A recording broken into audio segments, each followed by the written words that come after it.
আসসালামু আলাইকুম সুপ্রিয় শিক্ষার্থীরা, তোমরা কেমন আছো?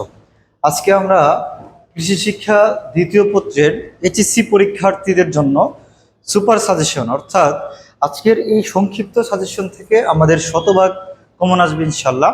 তোমরা যারা ক্লাসটি করছো তারা বই, খাতা এবং যে কোনো একটা টেস্ট পেপার অথবা সাপ্লিমেন্ট সাথে রাখো, কারণ শুরুতেই আমি অধ্যায়ের গুরুত্বপূর্ণ টপিকস ভিত্তিক আলোচনা করব যে কোন টপিকস থেকে প্রশ্ন আসতে পারে বা কোন প্রশ্নটি আসতে পারে, এবং তারপরে তোমাদেরকে আমি পাঞ্জেরি সাপ্লিমেন্ট থেকে বা টেস্ট পেপার থেকে তোমাদেরকে আমি বিভিন্ন বোর্ড, যে বোর্ডগুলা রিলেভেন্ট সেই বোর্ডগুলা তোমাদেরকে আমি দাগিয়ে দিব ইনশাল্লাহ। তো আমাদের সাথে থেকো। শুরুতেই আমরা গবাদি পশুপালন নিয়ে কথা বলবো। আগের দুইটি অধ্যায় অর্থাৎ মৎস্য চাষ এবং পোলট্রি পালন যারা করতে পারো নাই তারা আমাদের ইউটিউব চ্যানেলে প্লেলিস্টে দেওয়া আছে, তোমরা সেই ক্লাসটি করে ফেলতে পারো, কারণ আমাদের ওই ক্লাসটিতেও সুপার সাজেশন আমরা দিয়েছি। গবাদি পশুপালন থেকে ঢাকা বোর্ডে গত বছর হলস্টেন ফিজিয়ান দেশি জাতের গরু, তারপরে খুরারূপ, মানে এই টাইপের কিছু প্রশ্ন আসছে। এবার যদি প্রশ্ন আসে তোমরা নিশ্চিত থাকো শঙ্কর গরু আসছে, তোমরা নিশ্চিত থাকো যে দেশি জাতের গরুর বৈশিষ্ট্য আসতে পারে। এবং যেহেতু সম্মিলিত বোর্ড সেহেতু হলস্টেন ফিজিয়ানও আবার ইম্পর্টেন্ট, এমন না যে এটা ঢাকা বোর্ড গতবার আসছে তাই আবার আসবে না। যে কোনো বোর্ডের জন্য এটা ইম্পর্টেন্ট। হলস্টেন ফ্রিজিয়ান যেহেতু সবচেয়ে বেশি দুধ উৎপাদনকারী গরু হলো হলস্টেন ফিজিয়ান, বা গাভীর জাত হলো হলস্টেন ফিজিয়ান। তো এই দুইটা টপিকস আমরা পড়বো। সবচেয়ে গুরুত্বপূর্ণ যে প্রশ্ন এই বছর পরীক্ষায় আসবেই ইনশাল্লাহ সেটা হলো বকনা বকনা বাছুর।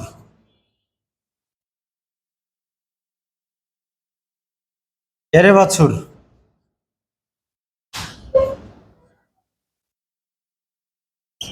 ইয়ারলিং সার,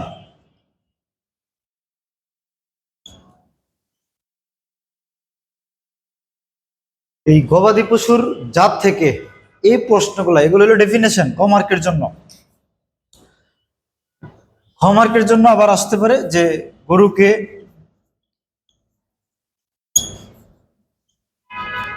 সুষম খাদ্য খাওয়ানো হয় কেন।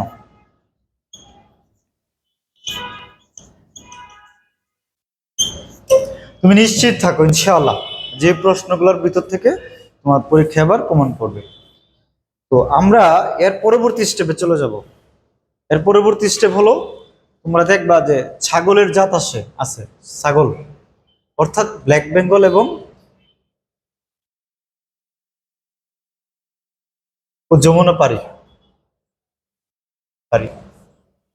তুমি নিশ্চিত থাকো এই বছর ব্ল্যাক বেঙ্গল এবং যমুনাপারি ছাগলের বৈশিষ্ট্য এবং কোনটি পালন অধিক লাভজনক বাংলাদেশের প্রেক্ষাপটে, এই প্রশ্নটি পরীক্ষায় আসবে। অর্থাৎ বৈশিষ্ট্য এবং লাভজনক সিমিলার সিকিউ প্রশ্ন তোমাদেরকে দাগিয়ে দিব। তোমরা প্রশ্নগুলো আগে টপিক্সটাকে বোঝার চেষ্টা করো। অর্থাৎ ব্ল্যাক বেঙ্গল ও যমুনাপারি ছাগল থেকে বৈশিষ্ট্য এবং বাংলাদেশের প্রেক্ষাপটে কোনটি লালন পালন করা অধিক লাভজনক, এটাই প্রশ্ন আসবে। দেন আরেকটি খুবই গুরুত্বপূর্ণ ক মার্কের জন্য প্রশ্ন আসবে এখান থেকে, যে বাকলিং, গুডলিং, ডোলিং, ডো। তুমি নিশ্চিত থাকো ইনশাল্লাহ বাকলিং গুডলিং থেকেই চলে আসবে ইনশাল্লাহ। এরপরে দুইটা দেখতে পারো। তো যারা এই ক্লাসগুলো বুঝো নাই বা পারো না তারা আমাদের ইউটিউব চ্যানেলে আপলোড করে দেওয়া আছে, তারা ক্লাসটি করে ফেলতে পারো। আচ্ছা, তাহলে আমরা কি বুঝলাম যে দেশি জাতের গরুর বৈশিষ্ট্য হলস্টেন ফিজিয়ান, আর এদিক থেকে ব্ল্যাক বেঙ্গল যমুনাপারি। আমরা তাহলে একটা মানে রিচ করতে পারলাম কি আসতে পারে। তোমরা মহিষ থেকে মানে জলাভূমি এবং নদীর মহিষটা হলো উন্নত মহিষ, নদীর বা উন্নত মহিষ। তিন চারটা একটু বৈশিষ্ট্য দেখে রাখো তো, তিন চারটা বৈশিষ্ট্য। যদি প্রশ্ন কোনো কারণে কঠিন করে কোনো কারণে, তাহলে এটা দিয়ে প্রশ্ন ক্লিক করতে পারে। হ্যাঁ, 3-4টা বৈশিষ্ট্য। আচ্ছা, তারপরে তোমরা আর যেটা করতে পারো সেটা হলো, আমরা এবার সামনের দিকে আগাই, যে আমরা রোগ রোগ চলে যাই, ডিজিজে চলে যাই। অর্থাৎ আমরা জানি যে গবাদি পশুর যে ডিজিজ হয়, রোগ রোগ ব্যবস্থাপনা, সেটা হলো ব্যাকটেরিয়া জনিত, ভাইরাস জনিত এবং বিপাকীয়, আরো বিভিন্ন আছে, তবে 3টি ইম্পর্টেন্ট। অর্থাৎ ভাইরাস জনিত হইলো যে খুরা, জলাতঙ্ক, বসন্ত। এই বছর ঢাকা বোর্ডে খুরা রোগ থেকে আসছে। খুরাটা এমনিতে ইম্পর্টেন্ট, অর্থাৎ মুখে, ঠোঁটে বিভিন্ন জায়গায় খুরে ফুসকা পড়ে, এটা আমরা ক্লাস আপলোড করে দেওয়া আছে, তোমরা দেখে নিবা। শুধু প্রশ্ন করে নিয়ে কথা বলি যে খুরা রোগটা গত বছর আসছে, তারপরে একটু দেখলা। তবে যদি ভাইরাস থেকে আসে তাহলে জলাতঙ্ক ক্লিক করবে। জলাতঙ্ক তুমি নিশ্চিত থাকো, যদি ভাইরাস থেকে আসে ক্লিক করবে। আর একটা ছাগলের পিপিআর আছে, বাট ওটার ভাবে আসে না, শুধু নামটা আসে ছাগলের পিপিআর, পি আর বৈশিষ্ট্য আসে না। তবে কি বুঝলাম, মাত্র একটা, যদি ভাইরাস থেকে আসে জলাতঙ্ক। এখন আসি ব্যাকটেরিয়া। তবে এবছর আমার কেন মনে হচ্ছে যে ব্যাকটেরিয়া জনিত রোগ তরকা এবং বাদলা, এই দুইটার ভিতর থেকে চলে আসবে। তরকা নিশ্চিত থাকো, দেখো মানে দুইটার ভিতর থেকে দিবে, তার মধ্যে 100% তরকা দিবে। তুমি যদি বলে 1,00,000%, 1,00,000%ই। তো সিমটম কি, দেহে কাঁপুনি দিবে, শ্বাস নিঃশ্বাস গভীর হয়ে যাবে। তারপরে কি হবে, নাক মুখ দিয়ে রক্ত পড়বে, মাটির ঘ্রাণ নিবে, তরকা। বাদলা কি, যেই স্থানটা আক্রান্ত হবে সেটা ফুলে যাবে, ফোলা স্থানে চাপ দিলে পচপচ শব্দ করবে, নাক মুখ দিয়ে পানি পড়বে, ওই ফোলা অংশটা কাটলে কালো রক্ত বের হবে। অর্থাৎ তোমরা প্রত্যেকটি প্রশ্নের আইডেন্টিফাইং ক্যারেক্টার, জলাতঙ্কের কি হবে, চোখ মুখ লাল হয়ে যাবে, তার চোখ লাল বর্ণ ধারণ করবে, পাগলের মতো ছোটাছুটি করবে, পানি দেখলে ভয় পাবে, খাবার খেতে পারবে না, অবশ বা চোয়াল অবশ হয়ে যাবে। অর্থাৎ মানে জলাতঙ্ক, তরকা, বাদলা, এই 3টার আইডেন্টিফাইং ক্যারেক্টার, যে কোনটা দেখলে তুমি বুঝবা যে এটা এই রোগটা, এই রোগগুলা করে ফেলবে ইনশাল্লাহ। আমরা তাহলে যেটা করব সেটা হলো যে রোগ ব্যবস্থাপনা, তরকা ও বাদলা পড়লাম। এখন আমরা যে দিকে ক্লিক করব, যদি ক্ষমার্কের জন্য একটা প্রশ্ন আসে, সেটা হলো কিটোসিস, অর্থাৎ বিপাকীয়। বিপাকীয় একটা রোগ আছে কিটোসিস। এটা হলো ওই যে শর্করা জাতীয় খাদ্য হজমের সমস্যা হলে এই রোগটা হয়ে থাকে। শর্করা জাতীয় খাদ্য হজমের সমস্যা হলে এই রোগটি হয়ে থাকে। অর্থাৎ তখন ওই রক্তের মধ্যে কিটোন নামক একটা বিষাক্ত পদার্থ প্রবেশ করে গ্লুকোজের পরিবর্তে, তখন এই রোগটি হয়ে থাকে। আচ্ছা, যাই হোক, আমরা বুঝতে পারলাম প্রশ্ন। এবার এই জায়গা থেকে ক্লিক করতে পারে। তবে সুপার আরেকটা জায়গা আছে, যেটা এবছর প্রশ্ন মডারেটর যারা থাকবেন তারা এটাকে মানে ক্লিক করবেন, সেটা হলো যে খাদ্য ব্যবস্থাপনা, খাদ্য। তুমি চোখ বন্ধ করে, ঢাকা বোর্ডে সাইলেজ আসছিল, কোন দরকার নাই তোমার, তুমি চোখ বন্ধ করে urea molasses block, molasses block, তারপরে হে, তারপরে সাইলেজ, এই 3টা তুমি কনফার্ম পড়বা, সুন্দর করে পড়বা। তারপরে দুগ্ধ খামারের মধ্যে একটা প্রশ্ন আছে যে গাভীর অথবা দুগ্ধবতী গাভীর সুষম খাদ্য তৈরির পদ্ধতি, এটা দিয়ে পরীক্ষা আসতে পারে যে কিভাবে গবাদি পশুর সুষম খাদ্য তৈরি করা হয়, অর্থাৎ খাদ্য তৈরির পদ্ধতি। তুমি যদি আমাকে বলো যে স্যার আপনি বলেন তো যে মানে কিভাবে প্রশ্নগুলো আসবে, আমি তোমাকে ডাইরেক্ট এভাবেই বলতে পারি যে এই গাভীর গাভীর সুষম খাদ্য তৈরির পদ্ধতি, কনফার্ম থাকো তুমি, এটা দিবে। এখান থেকে ধরো হে অথবা ইউরিয়া মোলাসিস থেকে একটা দিবে। হ্যাঁ, তুমি এইভাবেই প্রশ্নটা আসলে করবে, তুমি মোটামুটি নিশ্চিত থাকো, তাহলে এই খাদ্য থেকে আসবে। তোমরা কিন্তু এটা জীবনও ছাড়বা না, বিশেষ করে এই হে ইউরিয়া, মোলাসেস আর হলো সাইলেজ আর গাভীর এটা এই খাদ্য তৈরি তুমি সুষম খাদ্য তৈরি তুমি 1,00,000% নিশ্চিত থাকো ইনশাল্লাহ আসবে। এবার মানে এটা ছাড়া প্রশ্নই হবে না। ঠিক আছে, মোটামুটি গেল। তারপরে আমরা আরেকটি জায়গায় নক করি, সেটা হলো এই বছর শোনো, এখন আমাদের তো 2টা সিকিউ আসে 3য় অধ্যায় থেকে। তাহলে এই বছর যে প্রশ্ন মানে দিবেই তারা, কারণ গত বছর গুলাতে শর্ট সিলেবাস থাকার কারণে ওই টপিকসগুলো ছিল না। এবছর গভর্নমেন্ট এটা দিবে, সেটা হলো দুগ্ধ খামার ব্যবস্থাপনা। দুগ্ধ খামার, দুগ্ধ খামার ব্যবস্থাপনা। এই জায়গা থেকে আমি একটা সিকিউ দিয়ে দিই তোমাদের, দেখো তো কেমন লাগে সিকিউটা। সেটা হলো যে দুগ্ধ খামার কি কি বা দুগ্ধ খামার ব্যবস্থাপনা কি, ব্যবস্থাপনা কি। এরপরে প্রশ্ন আসতে পারে যে ল্যাক্টোমিটার কি, ল্যাক্টোমিটার। আচ্ছা, এরপরে কি প্রশ্ন আসতে পারে, এরপরে প্রশ্ন আসতে পারে যে দুধ সংরক্ষণ কেন করা হয়, দুধ সংরক্ষণ পদ্ধতি। এই দুধ সংরক্ষণ অর্থাৎ দুধ সংরক্ষণ, এই দুধ সংরক্ষণ পদ্ধতির মধ্যে তুমি 5,000% নিশ্চিত থাকো যে পাস্তুরাইজেশন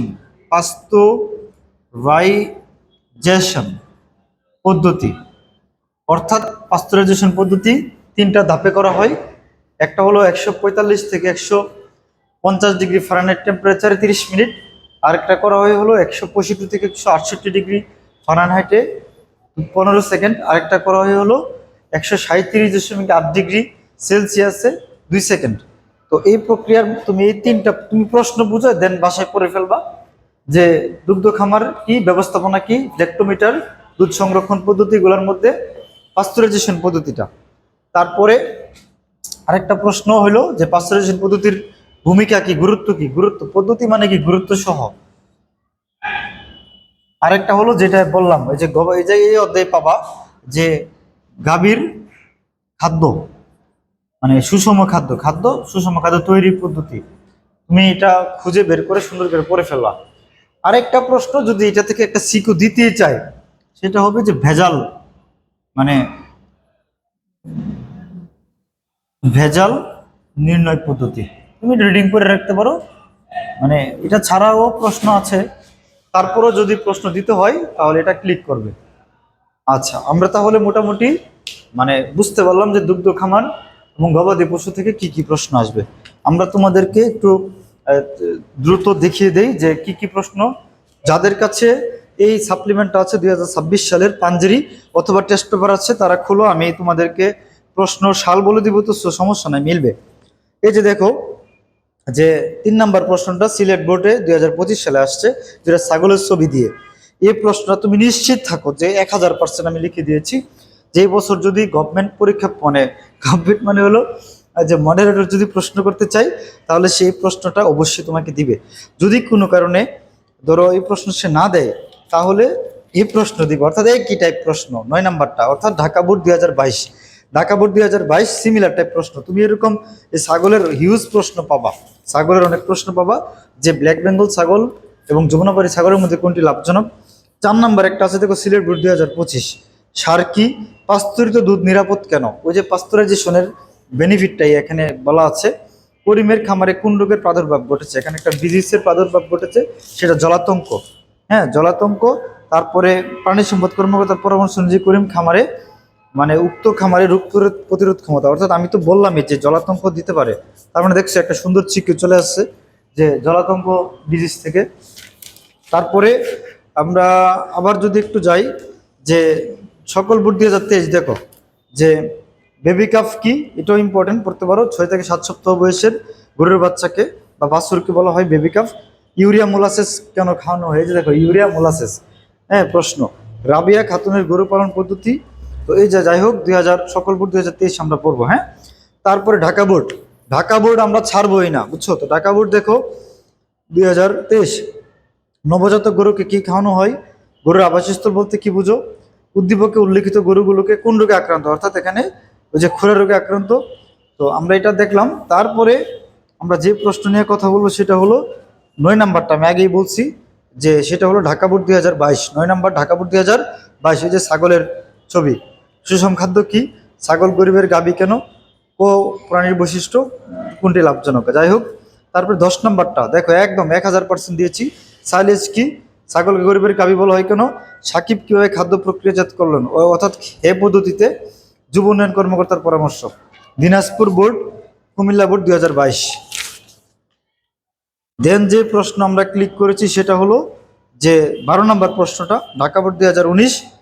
হলস্টেন ফিজিয়ান পশুর খাদ্য জন্য সবুজ কাঁচা ঘাস, তুরাবালির ইউরিয়া মোলাসিস ব্লক এবং তুরাবালির লাভবান হবেন কিনা। ফাটাফাটি একটা প্রশ্ন এই বছরের জন্য 5000% দিয়েছি। তারপরে গত বছর যদিও আসছে, তারপরেও আবার হলস্টেন ফিজিয়ান এগুলোটার প্রশ্নটা আসতে পারে। এটা খুবই গুরুত্বপূর্ণ একটা প্রশ্ন, তোমরা একবার দেখে রাখতে পারো। এটা হলো 14 নম্বর প্রশ্ন, রাজশাহী বোর্ড 2019।